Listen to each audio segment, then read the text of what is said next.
Hey guys, welcome to another episode of Star Night Research.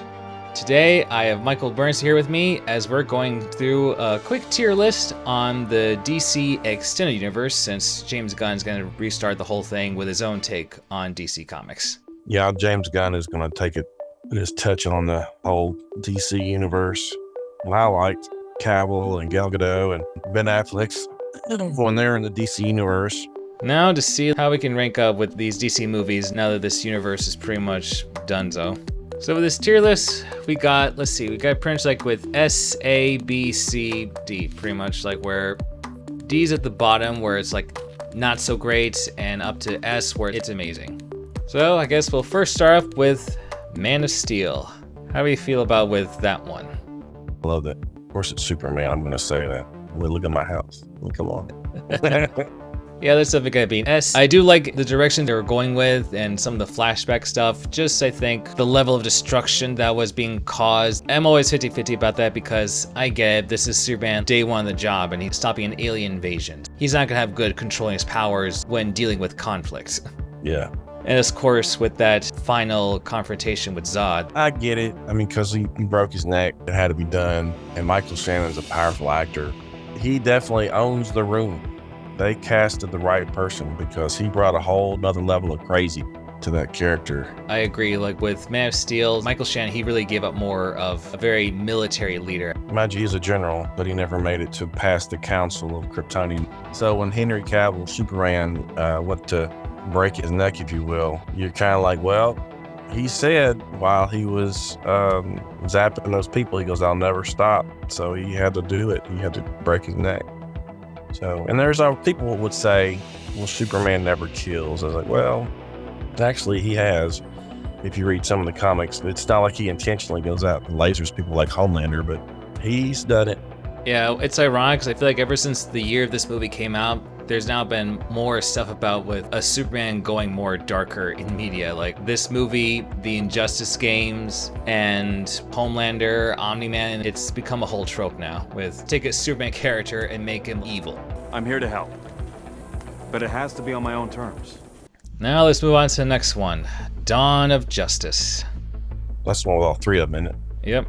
I feel like that'd be more C just because it has some good moments, mostly with Ben Affleck and Gal Gadot. Just for the story and everything, just jam-packing a lot. I mean, like for people like you and me, we won't get too lost because we see similar stories, especially a very Injustice-influenced nightmare scenes. The whole Martha thing, Jesse Eisenberg's Luthor. Worst one ever. And then adding Doomsday on top of everything. Yeah, they took Zod's body, made him Doomsday. I wasn't a fan of that. I said, come on, let's stick to the story. Let's not change it to fit your needs and wants. I don't know. It seems like for every time I see Doomsday, he has a different background through each show or movie he's in. So I gave it a B, just because they brought the three main hitters in. I did like the scene where Batman looks at Superman and says, "She with you." No, I thought she was with you. That was fun. The whole Martha thing. I was like, really, this is what stopped the fight? And it's like he could have Homelandered him real quick, just lasered him, and he didn't. He had restraint, as Superman does. And then here comes Bruce with this Kryptonian spear. It's like, whatever.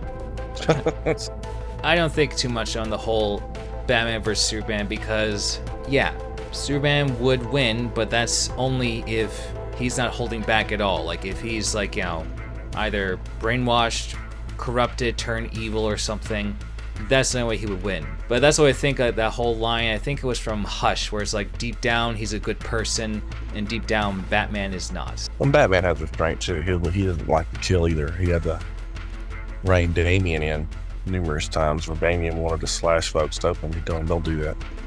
But he did play dirty. Batman did in that movie. But come on, he's fighting an alien. What do you got to do? So. Yeah, but you're right though. I did like seeing the Trinity together. That's why I don't consider either a Batman or Superman movie. That's just a general DC movie. Yeah, I enjoyed it though. Had some good moments. A lot shoot in, but all in the spirit of competition. Hi, hello, Lex. It is a pleasure. Ow! Wow, that is a good grip. You should not pick a fight with this person. And now for the first Suicide Squad movie. I gave it a B. I didn't mind it. Would you say over Dawn of Justice or below it? Below it. But these were different characters. You're dealing with villains. You know, these guys are going to do crazy stuff. You got, you know, Margot Robbie being Harley Quinn. She did a great job. And then you have Will Smith. And then you got Captain Boomerang. I kind of wish that I'd done more with Captain Boomerang. I like that character. But Amanda Waller, I mean, of course, she's got to be Amanda Waller. She's got to be hard-nosed. So, but that character always kind of irritated me. I'm like, really? You got to be like this to these people? But they are prisoners.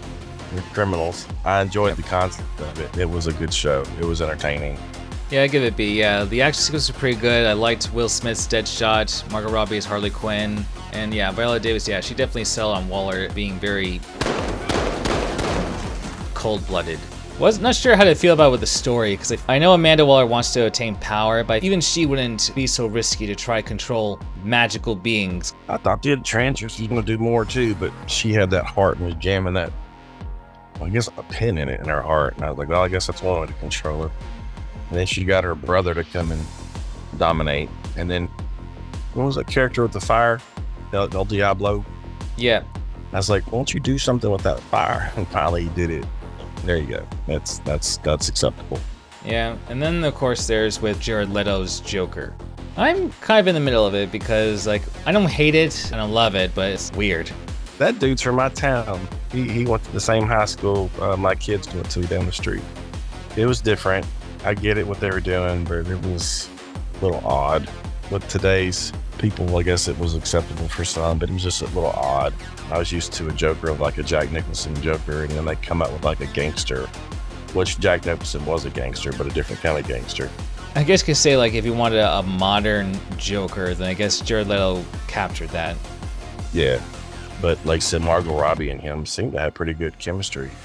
I don't know if they actually got along, but on film they looked like they got along. Apparently he had a bigger role when they originally filmed it, but there's a lot of changes in the edits to it, trying to make it more humorous like Deadpool. Hopefully one day we might get to see the Ayer cut, as fans call it now. The hell's wrong with you people? We're bad guys. It's what we do. Now it's time for Wonder Woman. Definitely one of my favorites of this franchise. I liked the first one. I enjoyed that one. Can't decide between putting it like on the A or S tier. I gave it an A. It was good. I think I'll put that above Man of Steel. It felt like a return back to like the Christopher Reeve style where she's just someone that just wants to help people just cause. Yeah, they paid homage to Chris Reeve with that scene in the alleyway where she grabs the bullet. And Chris Pine did a great job as Steve Trevor, and their chemistry was on point. It seemed authentic with the World War II era. Yeah, although I think that was World War I, think, wasn't it? I think you're right. But still, yeah, I like the chemistry between the two of them. The act sequences were great. I liked how they did the mascara and everything with the other Amazons. And the reveal of how Diana is technically a demigod. Plus, I liked how the use of the lasso, how it's like really painful for them to try to lie. Yeah, don't lie, it'll hurt you. Not sure how to feel about with the climax, because I guess apparently it was not the director's original intention. I think it was going to be something else, not just that, oh, Ares is actually someone. And I love the Ares character. I get it. It was sort of a bait and switch where you didn't expect him, but when they showed him in the armor, it just didn't feel right. He looked like a Simpsons character to me. The mustache, a little neck, with this big body. I was like, well, man, you got to have at least a big neck if you're going to be Ares. Yeah, it looked a little off-putting because, like, Ares is supposed to look intimidating and maybe even somewhat demonic, but this guy, not, even with the reveal in his armor and everything, it wasn't enough. Yeah, I agree. But still a great film to watch. So maybe definitely more of a Wonder Woman fan. How can a woman fight in this? Ooh. So now I guess we'll move on to the movie DC fans were hoping for, but I would say for most of the part got disappointed. Justice League. I like the Justice League. I didn't mind it. The whole death, bringing Superman back was a little odd. They used some sort of amniotic fluid in the ship that the Kryptonians brought back and then sort of supercharged and flashes lightning to sort of jump starting back to life. It is a comic book movie. It's nothing real, but That's what's weird because at the end of Dawn of Justice, you see dirt rise above the Superman's coffin. So like indicates he would have revived on his own. yeah, there's a misleading. I'll admit, with the Joss Whedon cut, like when I first saw it, I didn't mind it just because I guess I kind of liked how it was a bit more brightful. I guess the only thing that was off-putting was how Batman became, where it was a little more comical and stuff, like, and smiling a little bit. I don't know. I like the pet cemetery comment from Flash, where he's running when they're fighting. And Flash is running behind Clark, and he turns around, sees him. I was like, y'all forget he's fast too. Yeah, Flash cannot outrun Superman much. That's a pretty great scene. Flash will beat him out like this much. I feel like for that movie, I would put like somewhere in the middle, I think, between the C and D category, because like it has some good moments for what Joss Whedon was trying to bring into it, but I don't know, like for the story, it was a very standard team up to stop an alien invasion kind of thing. I give it a B. I wouldn't take it down that far. I'd give it a B. It's alright. It was entertaining. The whole cyborg thing seemed a little much of a stretch. He was all self-loathing. Well, I guess if you lost your body and someone replaced it with metal parts, you'd be a little self-loathing too. But I enjoyed it altogether. I was hoping they put Green Lantern in, but they never brought a Green Lantern in. So. Nope. I guess I probably like more like with C, just because like it has some great moments, like, or at least like maybe just like below Suicide Squad, I think. Sure. Dostoevsky. Now for Aquaman, that one I definitely enjoyed. All the various like locations we got to see through the scene work, whether it's actual on location or CGI backgrounds. Yeah, they did some pretty good shooting sites. We got to see Atlantis, Italy, I want to say Maine for where the lighthouse location would be, and in the desert for one of the Fallen Kingdoms. Yeah, and they had Boba Fett being the daddy. That is quite funny, and seeing Nicole Kidman back in DC after Batman Forever. Yeah, I kind of like that. She was pretty badass as the mom. I dug that. They did a good job. The CG, obviously they're underwater, so it was very prevalent throughout the whole show. The story wasn't bad. They took Jason Momoa to another level with this, because at first, all I was used to seeing him in was the Game of Thrones show. This was a whole new take where they wanted to make Aquaman cool. If you had my choice, I'd have picked the dude they hired for Ocean Master. That's an Aquaman look. It is funny how people feel like the actor should have switched roles, but oh well. I would say definitely put this one like in the A category. You think it's an A? Somewhere between like an A and B, like maybe just like below Man of Steel. Yeah, I'd give it a B, but only because it's Aquaman. I enjoyed it. Yeah, and I like the music. Oh yeah, and of course, even seeing Willem Dafoe be Aquaman's mentor. They brought a lot of notable actors, especially even Dolph Lundgren as I think it was Mira's father. They even brought Julie Andrews as the voice of like that big sea creature defending the Trident. Mary Poppins? Yep. I didn't know that. Okay. So be it. Off-breed. Let's see, now for Shazam. His name is Captain Sparklefingers. No, it's not. That's not my name. I would say that one is definitely one of DC's funniest movies. It was definitely comedy, and I like Zachary Levi as a person altogether. He was a great guy. I kind of wish they'd still call him Captain Marvel, but that's a whole legality thing that they had, and Marvel snagged it even though he was the first Captain Marvel. And they can never even establish his name during the show. Like his sidekick kept calling him Captain Sparklefingers and Captain Thunder or whatever. But I enjoyed that. It was a good show. It's very kid friendly. You know, I could take my grandson to it and watch it, and I didn't have to worry about anybody being emotional. Bored. Yeah, just made one or two scenes with the demons, like when they were attacking that corporate boardroom office. I mean, that's a little intense, but luckily it's behind glass doors. And you got Lex Luthor's dad in there. Plays all the bad dads. I'd say for Shazam, I would say definitely like between B and A. I'd give it that, a B. I kind of wish they'd have left the whole let's spread the powers around concept to just him, but that did lead to the part 2.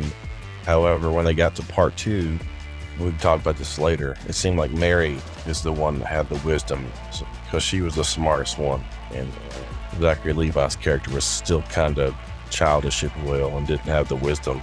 It was Wisdom of Solomon, is that right? The Wisdom of Solomon? Yep. Yeah, so would you put like below Aquaman or above Aquaman? Above it.